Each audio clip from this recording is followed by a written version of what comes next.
Bismillahirrahmanirrahim. Assalamualaikum warahmatullahi wabarakatuh. Semangat pagi. Oke, gimana kabarnya semuanya?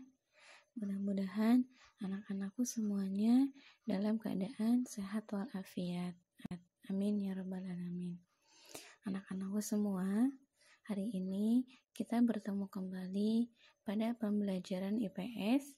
Insyaallah kita masuk ke pertemuan keempat di kelas 6 bersama Ibu Rena. Anak-anak semuanya, sebelum kita masuk ke pembelajaran, kita buka dulu pembelajaran hari ini dengan membaca basmalah. Bismillahirrahmanirrahim. Doa sebelum belajar, Rabbi zidni ilman warzuqni fahman. Amin ya rabbal alamin. Anak-anak semuanya, Asia Tenggara terletak pada jalur perdagangan dunia dan menjadi jembatan antara kawasan Eropa dan Asia Timur. Pada gambar di samping, anak-anakku semua bisa melihat garis putih itu. Nah, itu adalah merupakan jalur perdagangan dunia yang melalui Asia Tenggara. Kawasan Asia Tenggara memiliki kekayaan sumber daya yang menjadi kekuatan bagi setiap negaranya. Maka, orang-orang atau negara-negara lain sangat tertarik melihat kondisi strategis tersebut. Kekayaan ini juga dipengaruhi oleh letak geografis setiap negaranya. Asia Tenggara ini menjadi wilayah persaingan bagi pihak-pihak yang ingin memanfaatkan kekayaan ini.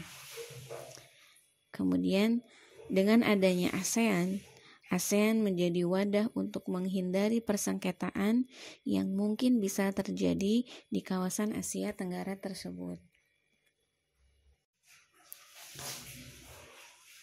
Pada pertemuan lalu, kita sudah membahas mengenai keadaan atau potensi setiap negara di kawasan Asia Tenggara atau negara ASEAN tersebut. Kesimpulannya, potensi ekonomi negara-negara ASEAN bahwa pada umumnya negara-negara ASEAN memiliki sumber daya alam di bidang pertanian, pertambangan, perikanan. Yang kedua, negara yang penghasil pajak tertinggi di Asia Tenggara dengan julukan negara lumbung padi yaitu negara Thailand. Dan negara yang sumber ekonominya mengandalkan dari pariwisata yaitu ada negara Vietnam. Kemudian negara yang mengandalkan perekonomian dari perdagangan negara apa? Yaitu negara Singapura. Karena Singapura walaupun negara kecil, tapi Singapura ini memiliki posisi yang strategis sehingga jalur perdagangannya yang paling ramai. Kemudian negara dengan pendapatan per kapita tertinggi di Asia yaitu negara Brunei Darussalam. Pada gambar selanjutnya, anak-anak bisa melihat sumber daya alam yang diperoleh oleh negara-negara ASEAN. Ada Indonesia dari segi pertaniannya, rempah-rempah, beras, teh, kopi, kelapa sawit, dan tebu. Dari pertambangannya, Indonesia menghasilkan minyak bumi, biji timah, emas, gas alam, dan tembaga. Kemudian Indonesia juga memiliki tempat pariwisata yang diminati oleh banyak turis. Kemudian bisa dilihat juga negara Malaysia, negara Brunei Darussalam, negara Singapura, negara Kamboja, Laos, Myanmar, Filipina, Thailand, termasuk Vietnam. Ekonomi di negara-negara ASEAN tersebut diharapkan dapat berkembang dengan cepat. Maka, perkembangan ini bisa dilakukan dengan mengadakan kerjasama antara setiap negara. Untuk mengingatkan kembali pada materi tersebut, kalian bisa membaca materi tentang potensi ekonomi negara-negara ASEAN pada buku LKS halaman 40 sampai 41. Berikut materi yang ada pada buku LKS halaman 40 dan 41 ya.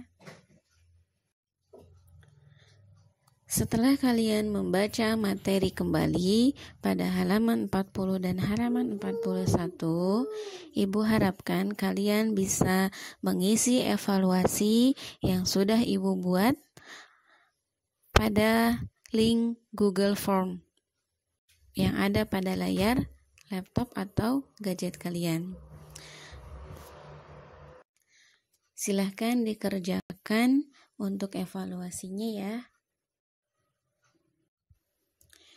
Nah, untuk pembelajaran hari ini, Ibu cukupkan sampai di sini dengan mereview kembali materi mengenai potensi ekonomi negara Asia Tenggara dan selamat mengerjakan evaluasinya. Semoga Allah memberikan kemudahan kepada anak-anakku semuanya, memberikan kelancaran dan memberikan pemahaman yang baik mengenai materi-materi yang sudah disampaikan oleh ibu dan bapak guru di sekolah melalui online ini. Jangan lupa berdoa sebelum mengerjakan, dan jangan lupa berdoa semoga kita semuanya bisa segera dipertemukan dalam pembelajaran offline. Amin ya rabbal alamin. Semangat ya. Ibu tutup dengan wassalamualaikum warahmatullahi wabarakatuh.